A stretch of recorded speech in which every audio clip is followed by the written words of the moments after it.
Example 6.7 sin square A cos square B plus cos square A sin square B plus cos square A cos square B plus sin square A sin square B. இந்த மாதிரி குழப்பமாக கொடுத்த மாதிரி தெரியும். நான் ரொம்ப ஈஸியான ரொம்ப ஈஸியான எக்ஸிக்யூஷன் பண்ணாத ஈக்குவல் டு 1ன்னு ப்ரூவ் பண்ணுறோம்.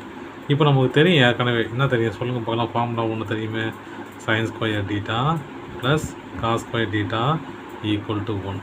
இந்த மாதிரி நம்ம ஒவ்வொன்றுத்தையும் எல்லாத்தையும் மாற்றி இந்த மாதிரி ஒன்று கொண்டு வந்துட்டா இது ஒன்றா மாறிடும். சரியா?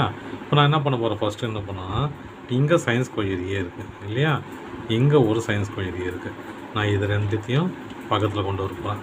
இங்கே காஸ் ஸ்கொயர் ஏ இருக்குது, இங்கே காஸ் ஸ்கொயர் ஏ இருக்குது. இது ரெண்டையும் பக்கத்தில் கொண்டு வரப்போகிறேன். இப்போ பாருங்கள், சைன்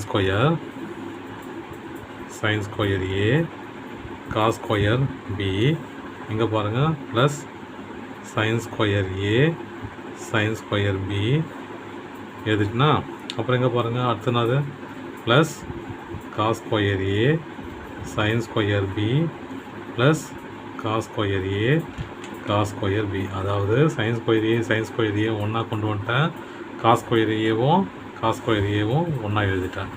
இப்போ நான் என்ன பண்ண போகிறேன், இதில் sin ஸ்கொயர் ஏவும் காமனாக இருக்குதா, இந்த காமன் நம்ம வெளியே எடுத்தால் என்ன வரும் பாருங்கள், sin ஸ்கொயர் ஏ வெளியே எடுத்தனா என்ன வரும், cos square B plus sin square B வந்துருச்சுங்களா. இப்போ அடுத்து பாரு, இதில் ரெண்டுத்தில் எது காமனாக இருக்குது, cos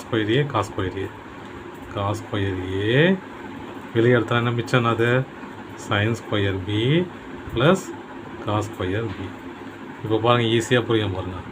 இது ரெண்டும் ஆட் பண்ணனா வரும், நமக்கு தெரியும் இல்லையா formula, sin square B plus cos square B equal to 1. அப்போது இதுக்கு 1 போடலாம், இதுக்கு 1 போடலாம். மிச்சம் என்னது பாருங்கள், sin square A into 1 plus cos square A into 1. மிச்சம் என்ன இருக்குது, sin ஸ்கொயர் ஏ ப்ளஸ் காஸ் ஸ்கொயர் ஏ. இதுக்கு என்னது sin ஸ்கொயர் ஏ ப்ளஸ் காஸ் ஸ்கொயர் ஏ என்ன வரும், 1 தான், ஈக்குவல் டு 1.